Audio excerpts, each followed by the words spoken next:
रुक जाइए, ठहर जाइए, सावधान हो जाइए। अगर आप यूपी में रहते हैं और अचानक आपकी या आपकी किसी परिचित की अचानक तबीयत खराब हो जाती है, एक्सीडेंट हो जाता है, या किसी भी इमरजेंसी मेडिकल सिचुएशन से आप जूझ रहे हैं, या फिर चाहते हैं कि ऐसी किसी भी स्थिति में आप अस्पताल बिना देरी के पहुंच पाए, तो भैया अपना साधन दुरुस्त रखिए, गाड़ी की मरम्मत करा के रखिए और पेट्रोल डीजल जो भी उसमें पड़ता है सब कुछ भरवा के रखिए। और कुछ भी ना हो तो कम से कम एक ठेले का बंदोबस्त तो कर ही लीजिए, क्योंकि कल को यही आपको देर होने से पहले शायद वक्त रहते अस्पताल पहुंचा सके। अब वो आपकी प्रॉब्लम है कि गाड़ी या ठेला आप खुद ढकेलेंगे या आपका कोई साथी आपकी मदद के लिए देवदूत बनकर आगे आएगा। आप देख रहे हैं जन आदर्श भारत और मैं हूं आपके साथ अर्जिता। आप भी सोच रहे होंगे कि आखिर अभी अभी मैंने ये सब क्या बोल डाला। कोई भी मेडिकल इमरजेंसी हो उसके लिए तो एम्बुलेंस है ही, बस एक फोन मिलाओ और तुरंत एम्बुलेंस आप तक पहुंच जाएगी। और खासकर जब बात यूपी की हो, जहां खुद उप मुख्यमंत्री ब्रजेश पाठक जी की देखरेख में स्वास्थ्य व्यवस्थाओं को दुरुस्त करने के लिए सरकार की ओर से हर पुख्ता इंतजाम किए जाते हैं और डिप्टी सीएम खुद अक्सर ही अस्पतालों का औचक निरीक्षण कर वहां की व्यवस्थाओं का जायजा लेते हैं। लेकिन लगता है जैसे यूपी के स्वास्थ्य महकमे ने कसम खा ली है कि सरकार के सारे दावों की मटिया पलीत करना ही है और लापरवाहियों का तो रिकॉर्ड बस टूटने नहीं देना है। अब हमीरपुर में ताजा मामला सामने आया। एक बार फिर स्वास्थ्य व्यवस्था ठेले पर धक्के खाते नजर आई। दरअसल हाल ही में हमीरपुर जिले में एक बार फिर से स्वास्थ्य विभाग की लापरवाही देखने को मिली।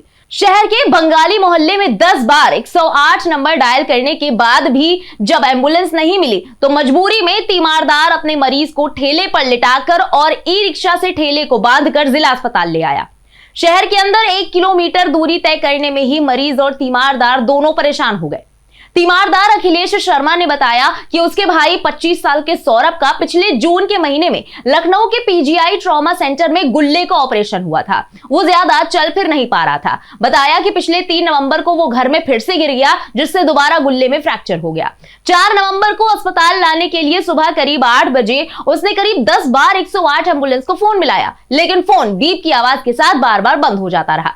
अखिलेश के मुताबिक दोपहर करीब 12 बजे उसने फिर से कई बार एम्बुलेंस को फोन किया, लेकिन संपर्क नहीं हो पाया। इसके चलते उसने भाई को ठेले में लिटाकर ई रिक्शे में रस्सी के सहारे ठेले को बांधकर मरीज को जिला अस्पताल लेकर पहुंचाया। 1 किलोमीटर के रास्ते में बस्ती से निकलने में उसे काफी परेशानी हुई। वही इमरजेंसी में तैनात चिकित्सकों से मरीज को लखनऊ ट्रॉमा सेंटर के लिए रेफर करने और एम्बुलेंस मुहैया कराने की जब गुहार लगाई गई, तब भी एम्बुलेंस सुविधा उपलब्ध नहीं हो सकी। डॉक्टरों ने उसे अस्पताल में ही भर्ती रखा। वहीं इस मामले ने यूपी के पूर्व मुख्यमंत्री और समाजवादी पार्टी के राष्ट्रीय अध्यक्ष अखिलेश यादव का भी ध्यान खींचा। उन्होंने सोशल मीडिया प्लेटफॉर्म एक्स पर इसका वायरल वीडियो पोस्ट करते हुए लिखा कि उत्तर प्रदेश के हमीर में मरीज को ले जाने के लिए फोन करने पर एम्बुलेंस नहीं आई तो घर वाले ठेले पर ही मरीज को ले जाने को मजबूर हो गए। फिल्म खत्म हो गई हो तो माननीय इनके दुख पर भी भावुक होकर दूसरे राज्यों में चुनावरत स्वास्थ्य मंत्री जी से भी बात कर लीजिएगा। अब आपको जरा ये भी बता दें कि जानकारी के मुताबिक हमीरपुर जिले में 108 की कुल 18 और 102 की 16 एम्बुलेंस संचालित है। वही एडवांस लाइफ सपोर्ट यानी एएलएस की 4 एम्बुलेंस जिले में उपलब्ध हैं। फिर भी मरीजों को इनकी सुचारू रूप से सुविधा नहीं मिल पाती। हालांकि ये कोई पहला मामला नहीं है। इससे पहले भी कई बार स्वास्थ्य विभाग की लापरवाही के कई नजारे सोशल मीडिया पर वायरल होते रहे, मानो सरकार के किए वादों पर पानी फेर कर मुंह चिढ़ा रहे हों। अभी 2 महीने पहले एक ऐसा ही मामला जिला अस्पताल में देखने को मिला था, जहां कानपुर के लिए रेफर मरीज को एम्बुलेंस कर्मी और होमगार्ड नहीं ले गए और उसकी तड़प तड़प कर मौत हो गई। मामले की जांच एडीएम को सौंपी गई, जिसमें एम्बुलेंस कर्मी और होमगार्ड को दोषी पाया गया था। ये तो छोड़िए, खुद प्रदेश की राजधानी लखनऊ में अगस्त महीने में एक ऐसा मामला सामने आया था जिसने स्वास्थ्य व्यवस्था की पोल खोल कर रख दी थी। यह राजभवन के गेट के सामने सड़क पर एक गर्भवती महिला ने बच्चे को जन्म दे दिया, क्योंकि जब सूचना देने के काफी देर बाद भी एम्बुलेंस नहीं आई तो दर्द बढ़ने पर महिला को रिक्शे के जरिए अस्पताल ले जाया जा रहा था। इस बीच राजभवन के सामने तेज दर्द यानी कि लेबर पेन होने पर महिला को उतारकर अन्य महिलाओं की मदद से प्रसव कराया गया। इस दौरान कपड़े का पर्दा बनाकर उसकी आड़ में महिला की डिलीवरी हुई।